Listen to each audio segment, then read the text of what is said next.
gentlemen.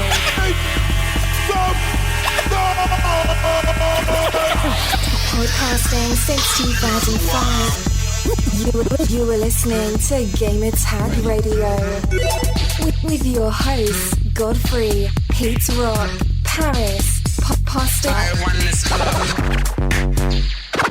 Come on. Yeah.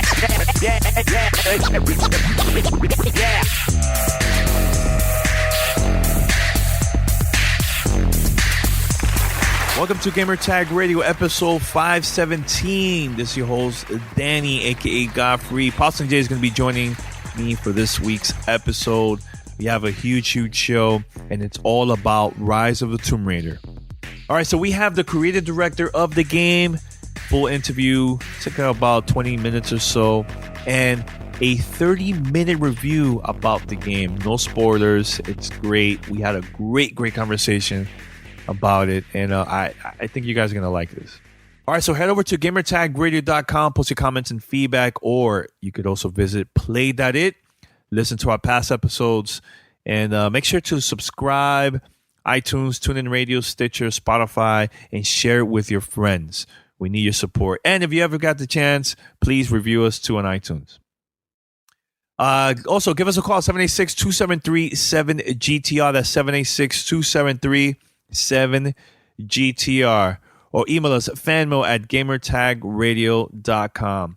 Later this week is Pete's birthday, so make sure to give him a shout out later this week. Happy birthday, Pete. He's out of the country now. He's on vacation. And but he's going to be joining us this Thursday. We have a full episode of just fan mail. We have the whole crew, Paris, Pete Rock, Paulson J and I. We got together and recorded a great episode. Can't wait for you guys to listen to it. So, all right, so we're going to go now to our interview about Rise of the Tomb Raider, and we'll be right back after this. Voicemail 786-2737-GTR. What's your favorite month? Is it July? Is it December? Is it October? How about free TV month? This month, when you purchase any Samsung 9 Series SUHD television, 55-inch or above, you're going to get a free 32-inch Samsung TV. Let me repeat that. If you buy any Samsung 9 Series SUHD TV, 55-inch or above, you're going to get a free 32-inch Samsung TV. This offer ends December 5th, 2015, so go visit your participating Samsung SUHD retailer.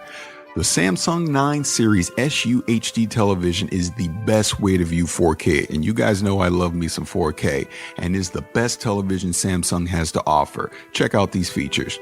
It is the most superior level of color, contrast, and brightness. It has a brighter, more true-to-life picture with a wide range of colors. With its immersive curved screen, every seat is a great seat. Plus, right now, when you purchase any Samsung 9 Series SUHD television, 55-inch or above, you're going to get that free 32-inch Samsung J4000 series television. Let me repeat that one more time. You buy that 55-inch or above Samsung 9 Series television, you're going to get a free 32-inch Samsung J4000 series television.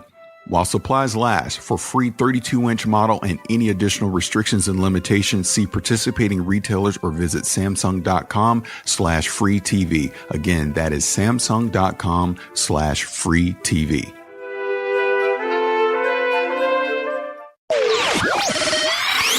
This is Gamer Tag Radio. Voicemail 786-2737-GTR. Hey, what's up, Gamer Tag Radio crew? Patrick here, along with Danny. Danny, how you doing? I'm good, man. Here, relaxing. Excellent. Miami, Florida. What's up? Dude, doing great over here, man. Been playing amazing game last couple of days. Been playing Tomb Raider, Rise of the Tomb Raider, actually the sequel. I know you got a chance in playing it as well, but right now we got a cool opportunity. We have a special guest with us. Could you please introduce yourself?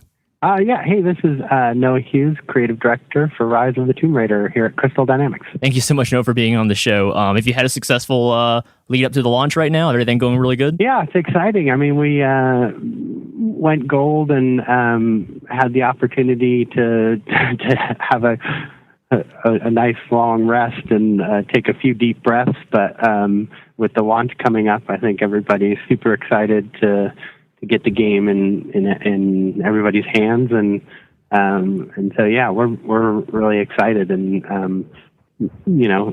anything I can answer as far as the game itself or anything else, I'm happy to do. It's a great opportunity. Yeah, absolutely. Because I was a huge fan of what y'all did bringing back Lara with the original game a couple of years ago. Really was looking forward to the sequel. Really anticipated to play it. So I guess first off, you had phenomenal success with the first game. What did y'all set out to accomplish with Rise of the Tomb Raider? Is it just because y'all it was successful and y'all wanted to make a sequel, but more like what did y'all want to add that y'all couldn't do in the previous game into Rise of the Tomb Raider? Yeah, that's a great question. And it was exciting to get a chance to make a sequel that I think as developers you get really passionate about all the things that you could do in a game, and sometimes either you don't have time to do them all or it's not right for that particular game. And so whenever you finish a game, you almost start with this idea of what you could do next time. Like if we have the features and engines that we had now, what would we do on top of that? And some of the things that were at the top of the list for us were expanding the survival themes into gameplay systems that were really meaningful. So our hunting system existed in the last game, but now you have I think something like 15 different resources that you can either hunt or gather that all contribute into things like weapon upgrades or now crafting gear for Lara. Also, we've added some crafting in combat so you can make some improvised weapons and explosives and specialty ammo. So we really took that survival theme and made a commitment to try to express that in new and exciting gameplay ways. Probably the second biggest category for us was celebrating Lara as a Tomb Raider. We saw her become a survivor and glimpse this tomb raiding world, this supernatural, and we really wanted this adventure to be about her proactively seeking that out.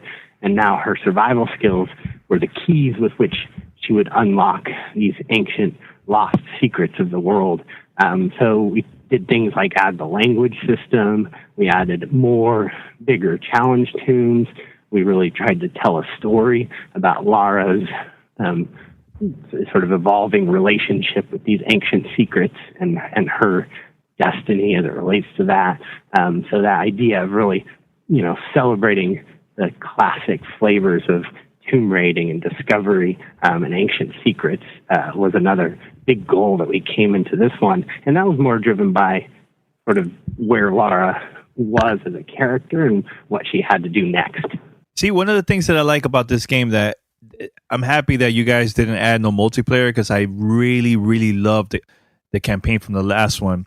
The multiplayer, I wasn't much into it. I'm happy that you guys made that move. Was there a reason why? I mean, probably listeners might be curious about this. There's a reason why you guys didn't add multiplayer in this at all? Yeah, I mean, one of the things we tried to do this time was really listen to feedback on the last game and use that to improve the experience in any way we could. And I think I personally had a ton of fun with and was super proud of the multiplayer mode. But we do know that we get a ton of people that come to this game who enjoy it for that single player campaign experience. And so we kind of challenged ourselves to answer the online question a little differently this time and say, hey, how can you take connected play, whether it be your friends list or streaming or some of these community features, how can you take that goal and just enhance replay within the single player experience, but really focus on A, making the best single player story-based campaign, and then B, letting those replay modes really extend that experience as much as possible. How the whole leaderboards, how that works in this game too? Because honestly, I've been kind of hooked with that. I've been pausing my game every time to see who's above me from like in certain missions and stuff. And Patrick, I've been beating you in certain levels. Oh no way! Hold up, yeah. I can play a couple of those. But how that works with the whole leaderboard system in the game? Yeah, it's as you play the single player campaign, it's keeping track of some of the scoring systems. So you do get an initial score just through playing through, but one of the things we've added this time is our expedition modes. And within the expedition modes, there's things like score attack, where you can then choose to play a specific level, and you'll start to get clearer insight into how you're getting scored. So if you're chaining attacks or doing stealth kills or sort of your time, or in that particular mode, there's also a new level of collectibles that you have to sort of chain together and pick up as you go to get the best score. So there's sort of this ability to maximize your playthrough style to get higher scores once you dip into those expedition modes, which are sort of our extended campaign, post-campaign plus modes. Now, what I would say is a lot of people take a while to even get over to that side of things, just because even after you finish the main campaign, you're left in this world that you probably haven't discovered all the tombs or maybe completed all of the missions. So we actually find that a lot of players just enjoy wandering back around the world and discovering the things that they hadn't discovered yet. And we really try to bake in as much of that as possible too. So we kind of have those two flavors of replay, which is really have a completionist experience within the game world and your structure there, but then also this replay modes, which are fun and challenge you, and then also allow you to start getting insight into, what makes a good run versus a great run, and start to compare stats on that. Mm-hmm. And that's what I noticed is, compared to the previous Tomb Raider, it kind of felt like I was being led along a certain pathway from start to finish. This one, it has, for me, much larger areas than were in the previous game, almost to the scale where sometimes I would actually be confused and kind of get lost at what I was supposed to do, and then I get distracted by, the challenge rooms would pop out of nowhere. Was that purposeful developed by y'all? Was that more because y'all wanted to be replayable, or because you wanted that initial, wow factor? This actually does feel like I'm exploring uncharted territory for the first time. Yeah, I think replayability is almost a nice byproduct of that there's a lot of hours left in the game usually. But what is more impactful to me is that sense of having choice as a player and getting lost. That what we try to deliver with the games is a little bit of that best of both worlds, which is if you do want to just push the story forward, there's a nice, well-paced roller coaster ride of story that tells Lara's next chapter of evolution. But that happens amidst this much larger and more complex world, and that we love to celebrate the idea of picking your own goals and defining your own pace a little bit, and even getting lost and discovering something that not everyone has found. And so it really is that sense of choice and discovery that motivates it most, but then it leads to nice replay opportunity. See, we had a couple years ago, right before when the game came out, we had Camilla Lennerton. Yeah. We had her on our show. She's really, really cool. I hope we could get her back on our show. Yeah, Camilla's great. But how was it working with her again? Because I remember talking to her on a podcast, talking about the first game. Man, she was super excited. She was like, man, this is like, she was really, really proud about working with you guys on this game and stuff. But how was it working with her again? Yeah, it was great. And I think it's fun for her. I think one of the things she likes about Lara as a character is it's a good contrast to things like her characters on Grey's Anatomy or something, that she really gets to be this active adventurer and, doing a lot more crazy things in a lot more crazy places. But I think what she appreciated this time around was it is that next step in Lara's arc, and so she is more confident than she was in the last story, and she's more competent, she's more prepared for this adventure. And I think Camilla enjoyed sort of stepping into that next level of Lara, and part of what we try to deliver in the game is a little bit of growth of Lara, and then also between games, and saying, yeah, Lara's come a long way since the beginning of this reboot. And so I think Camilla enjoyed that opportunity to step Lara's character forward. That's awesome. Yeah, it was very impressive. And not just Camilla's performance, but some of the other supporting characters too, like Anna and Constantine and Jacob. in Jonah as well. Like all these people just seem to come to life where, even if I, might recognize a voice here and there, they just seem to, totally just make that character believable to me in that universe. How hands-on were some of these actors and actresses with, developing their characters, or did they just come in and just read the lines as they were? Well, one of the things we did this time around was do a good table read. We would always do rehearsals. Mm-hmm. But this time, very early on in the script writing process, we did a table read with the actors. And that's a great opportunity for them to sort of step into those roles and then make some comments. We get to both, from me and the writers, hearing them perform the lines, we get to make our own sort of feedback on polishing how that, does that sound credible? Is that something this character would say? But then you also get this opportunity for the actors to go, hey, if I step into these shoes, this is what I'd do right here or something. And then we get to take that back into the writing room and iterate from there. So that was sort of our method for getting them more involved. And then there's opportunities on the set where we do have people, especially Camilla, because she's so familiar with the character, where they even in the moment they may say this just doesn't feel right, and then we'll work with it a little bit right there. But generally we try to do that earlier on in the process with things like the table reads. I like that. Yeah, can you tell us a little bit about how the marketplace work in this game too? Because probably some people might be confused about it. In terms of any in-game purchases and that type of thing. Yeah, those type of things. Yeah. And that's specifically associated with our expedition modes, which we are talking about a little bit, which is our replay modes. And we started with this idea of the card system, and the cards allow you to win things from each run through. So we talked about doing, say, a score attack and trying to improve on your score or get a better score than your friends.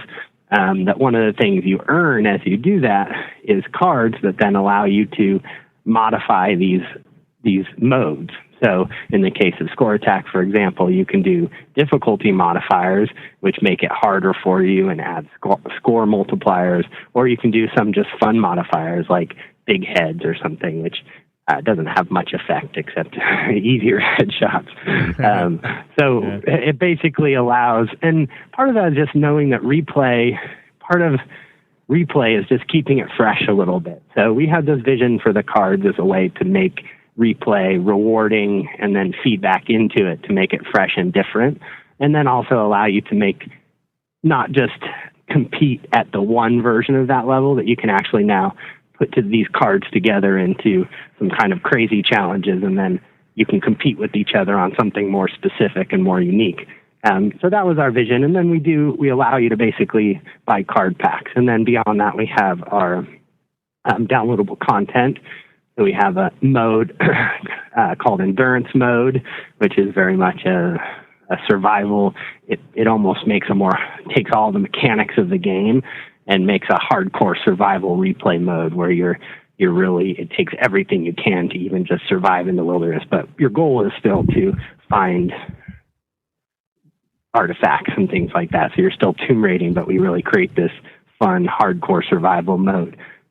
And then some story content like the Baba Yaga story pack, which just adds extra tomb and gameplay experience and stuff like that. So we have some DLC modes, some DLC story packs, and then these cards, which are really just meant to keep it fresh. And the thing that's important to me as a creative director is the cards are all, you do earn those within the game. So for us, the buying is not an important part of it, but the important part is for playing one race, you get a cool randomized pack of fun stuff to roll into your next race.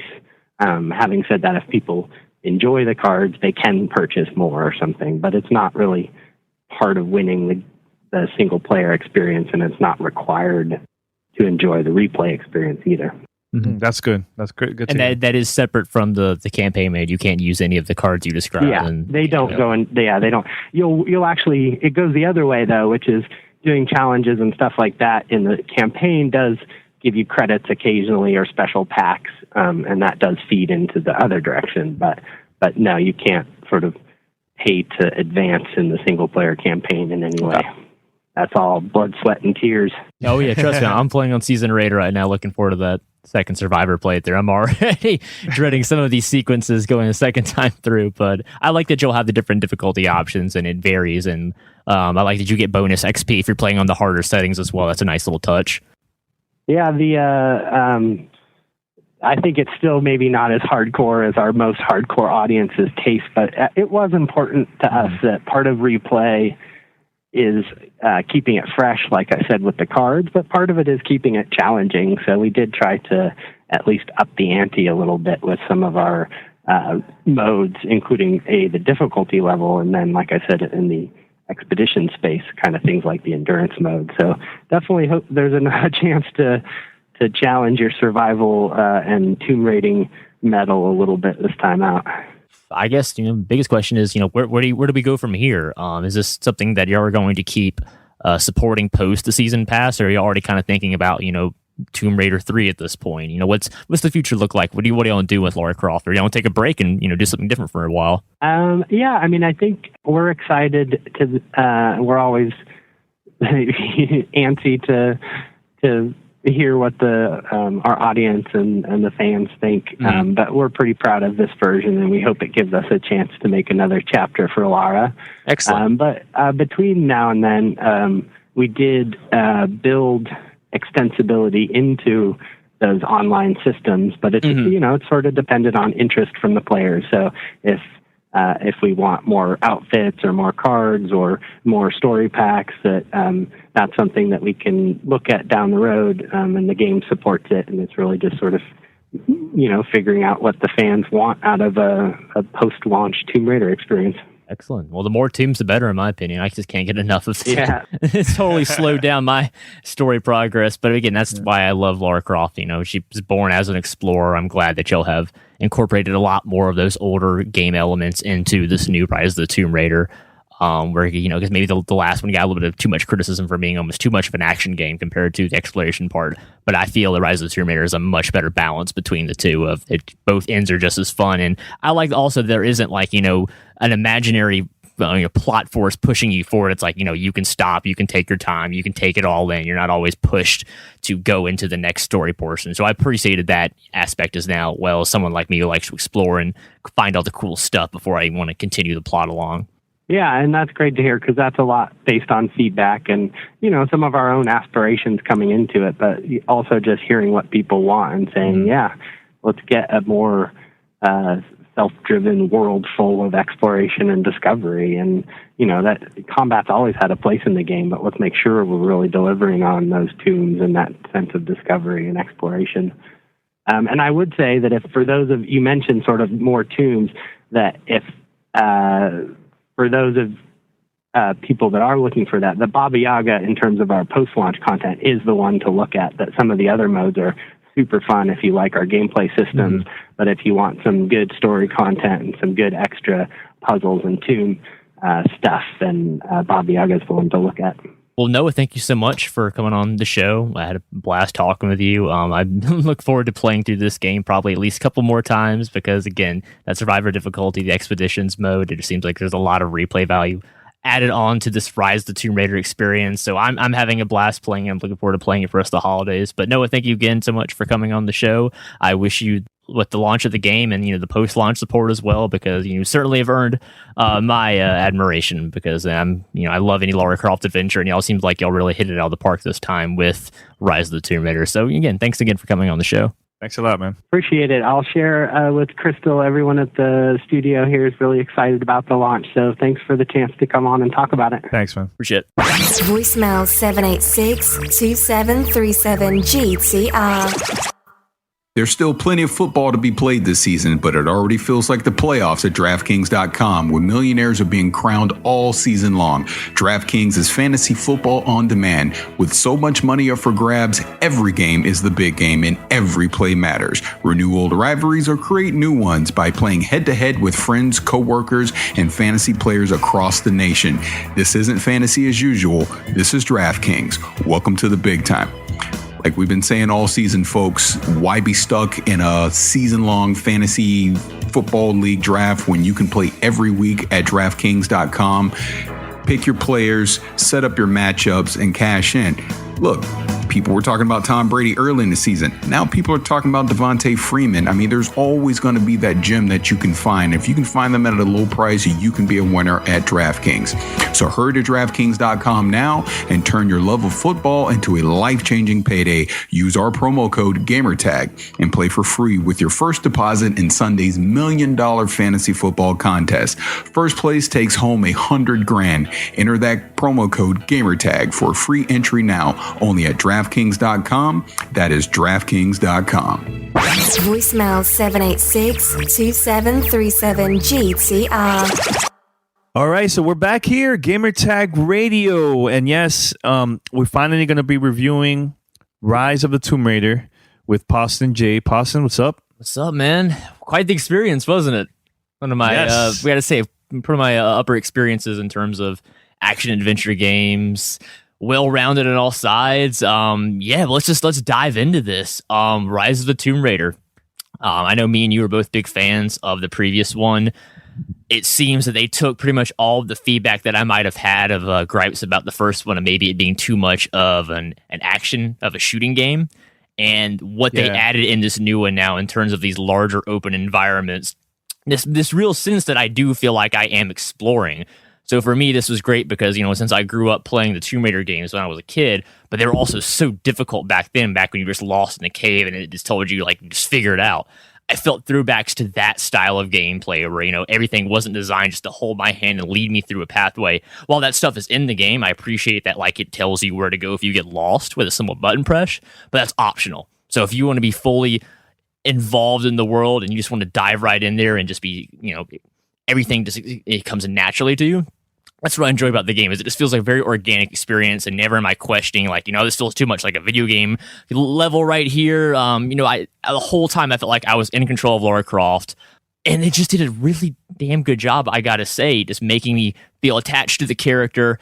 They did a phenomenal job with all the voice work. Camilla Luddington, again, knocked it out of the park with Lara. She just, owns that character, and just makes it believable, makes her a human character, and makes me really, I think, go the extra mile of why I enjoy the story for this game so much. Because it's so, I think, just well drafted around the strengths of both the of Lara and the villains as well. So there's a really cool story to this game. So I guess without spoiling too much, let's give a general synopsis of if you've never played Rise of the Tomb Raider before. So if you've never played Rise of the Tomb Raider, this game picks up several years, I would say probably after the first one, and Lara is basically going in search of this ancient lost city told thousands of years ago about this, lost prophet, essentially, who had this army, this following, this message almost, if you will, and he was hunted down by this ancient organization called Trinity, which has turned out has been around for a very long time, and they do not like basically loose ends. They don't want anyone trying to take down their world vision, if you will. They have a master plan for the human race, and they won't let anybody stand in their way. So Lara, of course, stumbles into this massive worldwide conspiracy, kind of leads her all over the earth, especially Siberia as well as kind of major focus of the game. But, again, brilliant level design, way to just to throw you in there, from start to finish. I just felt like I was going on an adventure. Did you have a similar experience like I did, Dan? Did this kind of feel like a wild ride the whole way through? Definitely. I think I love the first one, right? Mm-hmm. But the issue that I had, the first one, was too much of those crazy moments, her jumping and explosion. It was too much of that. This one was so well balanced that it wasn't a lot of that. It will happen here and there, but it was not as extreme as the previous game. So with that alone, I loved it, And the thing is, with the previous game, she didn't know about herself. In this one, she knows a lot more about herself, a lot more about her family, her dad and everything, you know? So it's cool. And even her friends in the previous game, I didn't really care much about them. I don't know why. Maybe it's because it felt kind of rushed in terms of my attachment to them, and them being they kind of felt like emotional chess pieces of being oh no, go save this friend. Now go save this friend. And I'm I barely even know these people. Exactly. But I agree. I think they did a much better job reintroducing, namely If you play the original character, you're familiar with the character Jonah. He returns in this game as well. Did a wonderful job. Almost didn't recognize him, I got to say, because he looks so different from the previous game. But really, just all of a sudden, once I heard him, him and Laura's relationship, it just felt like a good, I think, anchor point, like emotional anchor point to the series. Because I feel like if you're only just playing as the protagonist, I feel like a lot of games often will throw you into this and just assume that you're progressing for the sake of progressing because it's a game. But with this game, I actually did care what was going on. Like, I felt a little bit of a push, like the invisible push, if you will, that's like, hey, man, my friends might be in trouble. I need to hurry up and see, if I can go help them. But I also realized that this game is designed well enough that there is actually no, like, push timer. Like, you don't have to do this stuff. You can take it at your own pace. The game is never, like, pushing you forward. And, it does tell you in advance, like, hey, this might be the final, checkpoint, chapter save, if you will. Go back and do some other stuff if you don't want to beat the game first. But then I like once you complete the game, you can still load back all the old checkpoints as well. You can jump between all the different campfires, if you will, and go back and explore these areas. Because I got to say, I felt like I spent a lot of time searching around for the optional, the challenge tombs, the relics, the documents, and I probably only found maybe 25% of that stuff, which is really like under my estimate. I thought I'd find at least maybe half of the stuff. But the amount of content I think that they put in here really went that extra mile. It really does feel more like Tomb Raider than the past game, or the past game more felt like a third-person shooter with some collectible elements on top of this. This feels much better balanced in terms of have a clear distinction of like, I can progress the story, I can do combat, I can, find out Laura's adventure, or I can just stop, take a break, and take all my surroundings in. Because a lot of the times I felt that. I was like, oh man, I kind of want to keep going, but like, man, look at this expansive forest or this base or these other cool locales they come up with. I was very impressed by the level design altogether, I got to say. Well, for me, it was like the first level. I wanted to finish. Like I just wanted to finish that level, right? Then, and like later on, I found myself like, okay, let me explore. Like it was optional. It wasn't something that I had to do. But sometimes I ended up in an area that has nothing to do with the story. And it was basically either a side mission or a challenge. I think it's called a tomb challenges, which is the puzzles is crazy insane. Yeah, with some of the levels. But it's cool because you would discover more items, more stuff, new locations that you never thought would show up in the map. And I loved it. I loved that part of the game, man. Because now I could go back to those levels that I finished, that I passed, and now I could go back and do these challenges and find more items. Because look, I've completed the game, and I have right now between 58 to 60% done, like overall, like collectibles and everything. So now I want to go back and I'm trying to get 100%. Like now, this is the first Tomb Raider that makes me want to go back and collect more stuff. Because before the previous game, I just finished it and I was done. I'm like, all right, I'm good. And now this is the one that I really want to go back and do more and find out new locations and more items and new missions and everything, So it's a lot of things to do in the game, which I love. Yeah, that's what I love about it. Like you said, when I completed the game, it still says I'm only 63% done. So I automatically know there was a lot of stuff I missed because even with the last game, I did go out of my way to find, all the tombs in the last game, find the majority of the collectibles just to kind of feel like I was getting some achievements or getting something done. But they were pretty much all just in plain sight. Like I really didn't have to struggle at all. This one, I think I only found maybe 4, maybe 5 tombs, and there was a lot more that I could tell because what I like about this game, it returns from the previous game, is the fact that you can sometimes randomly just find like parts of a new weapon, either in a chest or on an enemy. So it really rewards you for going out of your way because, like I, for instance, had it be like, the starting assault rifle, and I found pretty much half the parts for 2 more assault rifles and, 2 more handguns and shotguns, but never actually got the new weapon because I didn't go out of my way and go search for the extra equipment. But now I know I have more reason to be like, man, I can almost get a second gameplay experience out of this because I know there's probably at least 3 or 4 new weapons that I didn't even get in my first playthrough just because I was so bow and arrow heavy in this game because it's so much fun to use the bow in this game.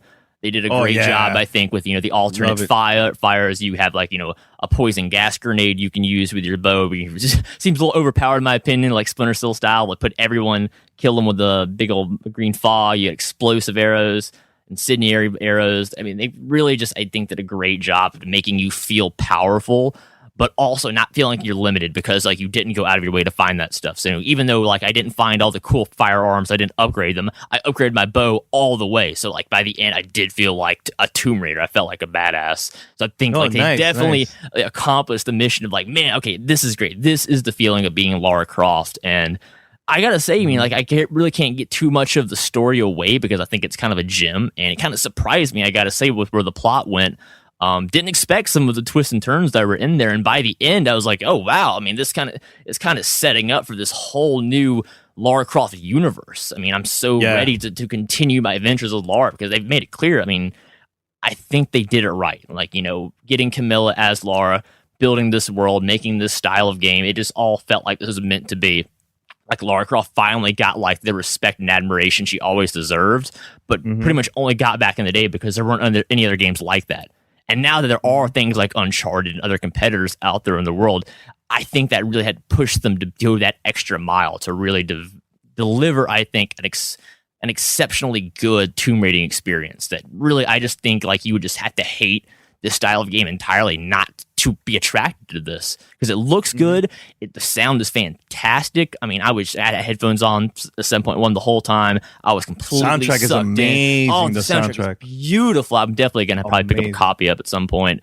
Yeah, pretty much all the checkboxes they hit them. In terms of length, I had to do the math because this game doesn't have a play timer, unfortunately. So I came out. I think I got 8 hours completion time on my first playthrough. Do you have any rough guess of what you had, Danny? Ooh, maybe a little bit less because I was playing a normal difficulty. Because you were playing hard difficulty, right? Yeah, I was playing hard, and there's one more hard in that called Survivor as well. So essentially you have 3 difficulty settings for normal, easy, normal, and hard, and you have the Survivor one, which pretty mixes up, makes enemies stronger, faster, more accurate, and also kind of detriments you as well because it makes you you upgrade slower as well. So it's kind of like that struggle against nature survival mode. I'll probably try it out my second time through, but yeah, just playing on hard, I had a blast. I was sufficiently challenged. The boss fights felt just enough as a boss fight to be satisfying, not overly frustrating.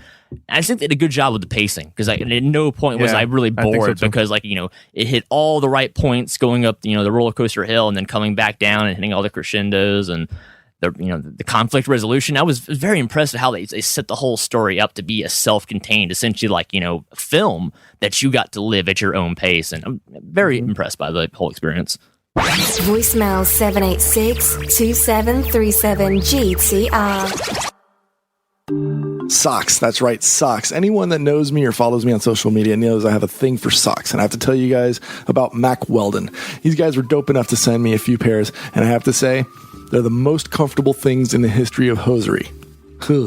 Yeah, I just said that, didn't I? Whatever, I'm sticking with it. They're that good. They stay up. They have this little padding on the bottom that literally feels like little pillows for your feet. And not just that, they're mad stylish as well. They also sent me some t-shirts. I mean, who doesn't dig t-shirts, right? But these shirts are special. They have this thing called XT2 Silver, which means they've got silver woven into the fabric of the shirt. And because of the silver tech in the shirts, means they're antimicrobial and anti-odor. And with Fallout 4 coming out soon, this means you can literally get lost in the wasteland for days without smelling or needing VADs to get healthy. And if that wasn't enough, if you don't dig what you get, doesn't fit right or whatever, they'll replace it or refund your money, no questions asked, or returns needed. The whole process is a breeze. Just head on over to mackweldon.com. That's MACKWELDON.com to place your order and get 20% off by using the promo code GTR. That's promo code GTR and save 20% right now over at mackweldon.com.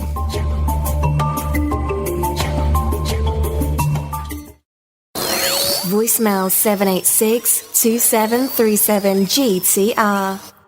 Well, here's the thing too, Paulson, we have to add because we didn't complete this 100%. Nope. So the game length wise is going to be way higher than what we have now. Yeah, I would say at least double. I mean, I'd say you could at least get 16, probably 60 to 20 hours minimum if you try to 100% this game. 100%, yeah. And let's go ahead and get into the second portion of the game, which is the Expeditions mode, which is essentially a second game mode entirely from the main campaign. Fun. We discussed this a little bit in the interview as well with the development team. But Expedition basically breaks down in a couple of different factors. You can replay chapters straight up if you just want to go through a part of the game again because you enjoyed it. You can also do chapter replay elite, where you pretty much replay a segment of the game, but you have all of your same upgraded skills and equipment as well. Kind of a pseudo new game plus if you want to jump around. Then it kind of gets into more of the specialized of like, all right, this is leaderboard stuff. So you have the score attack mode. So you have a score attack for every single level in the game, and you have challenges and medals as well. So like it wants you to kill a certain amount of enemies on a level, shoot all these lanterns, collect these items, maintain a combo meter by, not getting hit, doing chain headshot, stuff like that. Just basically trying to like make you play fancier and with, style and finesse to get you kind of in the feeling and be like, okay, I'm comfortable with the main game now. Now let's try some of the crazier options they have because, now when you get into the Expeditions mode, this is where the concept of the marketplace and the cards comes into factor. So the cards essentially work in two ways. You have in-game credits that you earn for completing story missions, for completing objectives, finding hidden relics, tombs, stuff like that. And those can be used in the in-game marketplace to basically buy random sets of cards, similar to Halo 5 system, where it's a randomized set of cards, and you basically put those in a deck. And then those cards are now used only for expedition modes. So basically what that means is, say if you had, weapon modes, you had like a specialized shotgun or specialized assault rifle, you could choose when you load a score attack on a certain mission to be like, okay, I want to have this equipment, I want to have these modifiers on so the enemies are on fire, or, I have to melee them to get my health back, or if they had, big head mode is on, random stuff, gameplay stuff, things make it harder, make it easier, make it more fun. I just like it kind of jumps all around here, and there's pretty much something for everybody where, if you just, don't like the core experience, it's too intimidating for you, you can come back, load the missions, and play them with some fun modifiers on to make the game, more fun for you. Or if you're, like me and like really love the challenge of games, you can make the game more difficult and go that extra mile to have like a pure hardcore Tomb Raiding experience. But I've only briefly pretty much messed around with Expedition mode, and it seems like there's a lot of replayability in terms of how you want to approach these missions. Mm-hmm. But the other cool thing as well is what they call remnant resistance, and these are basically like little tiny like micro missions that you can play that either other people have made or you can make them yourself and upload them. And it's nothing like as fancy as like the Forge mode in Reach. You're not like designing full levels. It's more like you're taking a template of like the Siberian wilderness out in the woods, daytime, nighttime.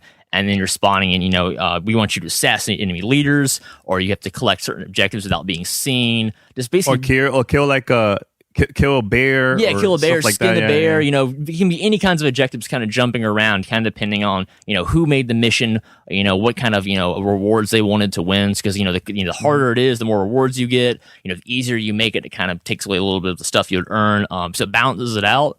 But from what I've seen, it seems like a pretty fun, replayable, just like a little micro simulation of the main game. So, you don't have to commit to being like, oh, what checkpoint do I want to load? That part of the game is fun. It's like, no, I can just load this separate mode, generate these random missions, play other people's missions online, earn credits, and I put that into my own expeditions mode myself. So I like that it's all connected, but still separate. So the campaign mode is not affected by any of these things we're talking about. It's still just, which is great. It's great. And you don't have to worry about, oh man, people are paying to get ahead of me in the single player game. The leaderboards are cheating now. There's none of that. It's separate. You can't carry any of that stuff over in the single player game. This is all expeditions mode with a separate leaderboard to track, okay, I got a score attack on this one. I get the fastest time on this map. Let's compete with each other. So I just like that, really, they hit all the bases, I think, here. I think there's enough content here to satisfy people that, like that initial experience and then like, keeping a game like this to come back to it. Or if like you really just want to dive into this game and you just really just play the heck out of it, you have all these additional modes on top of the core experience. So as soon as you're done with the game, you're not done yet.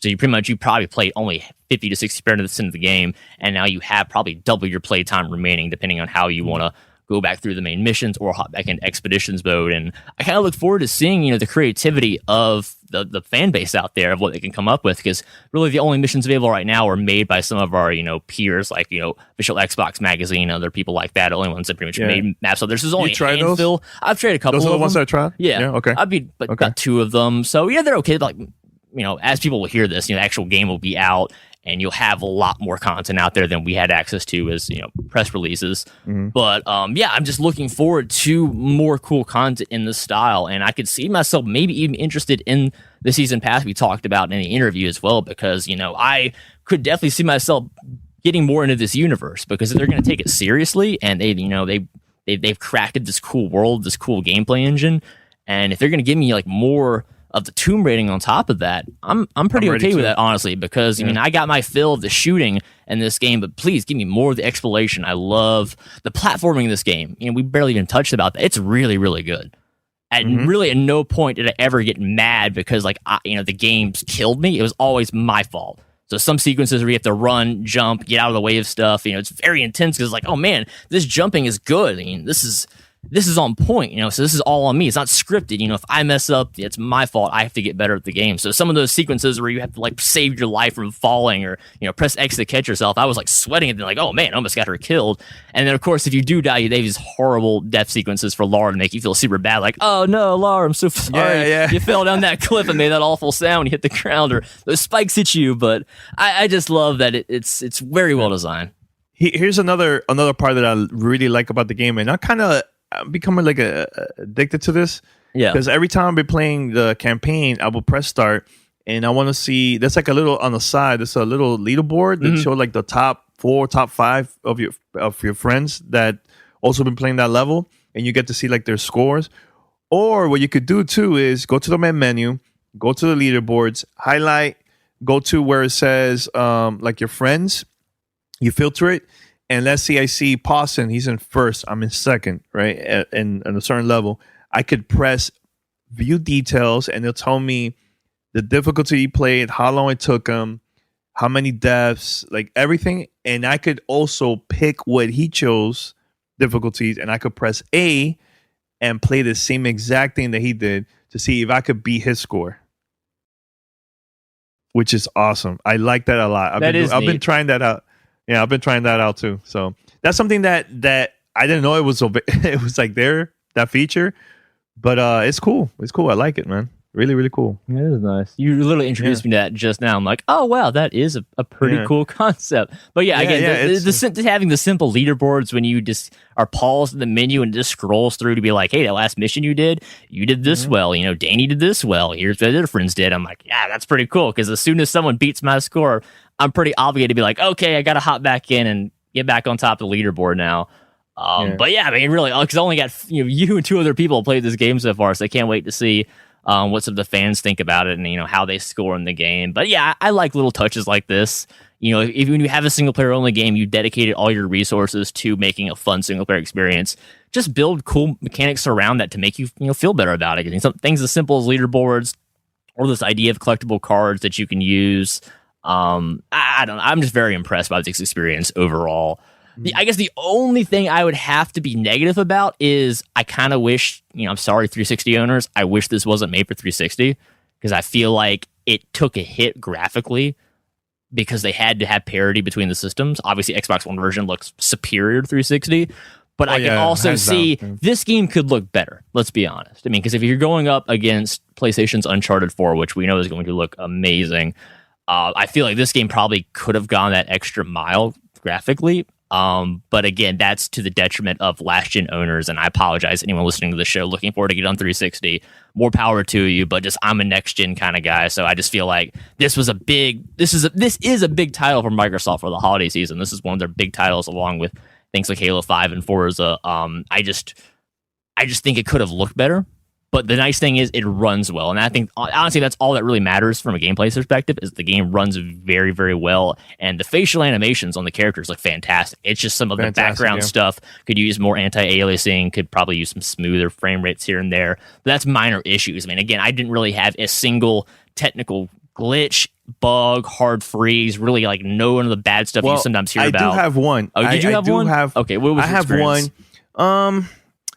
I think they needed more enemy voices. I feel like they were using heard the same guy too many times. The same guy talking to another guy, but it was actually himself. Yeah, having a conversation with himself. Yeah. That was the only negative thing. And also another thing that I noticed, maybe just me, but I feel like when you play the game, visually, it looked better than the CGI videos that they were showing. It was weird to have that disconnect between Lara looking a certain way in CGI and then looking another way in engine. Yeah, that was kind of off-putting.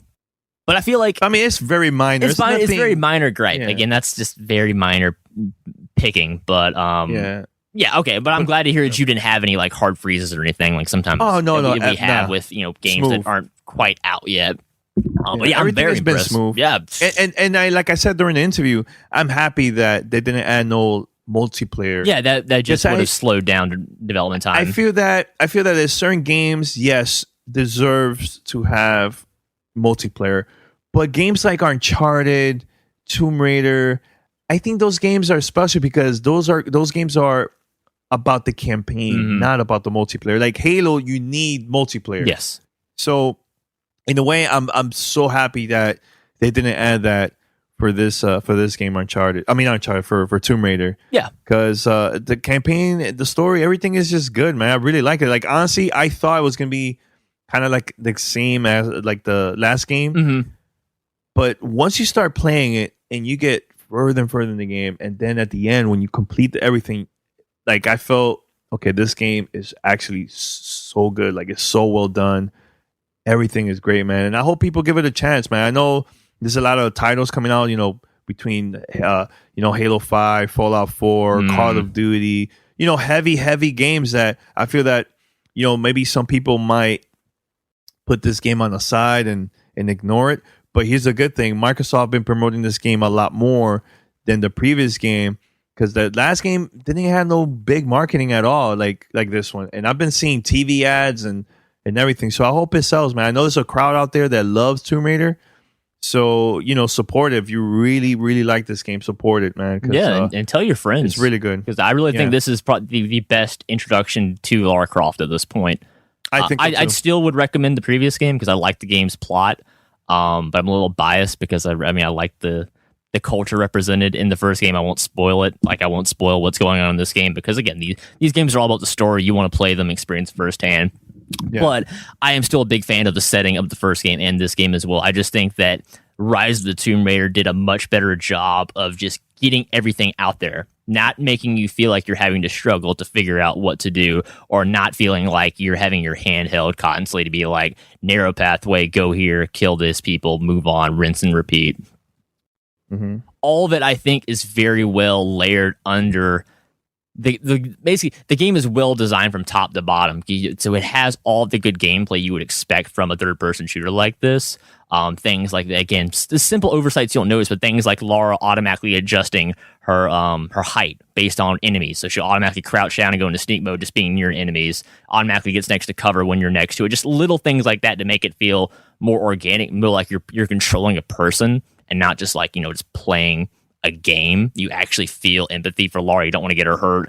You want to overcome the enemies. That sense of empowerment when you jump on somebody and stab them and then pull out your arrows and shoot 3 people in the face. I mean, it's just the game is just so well designed to make you feel like a badass. But you have options. I mean, you can use guns. You can be quiet. You can use the bow and arrow. You can just sneak around people entirely. I just like that it's any play style it's going to cater to.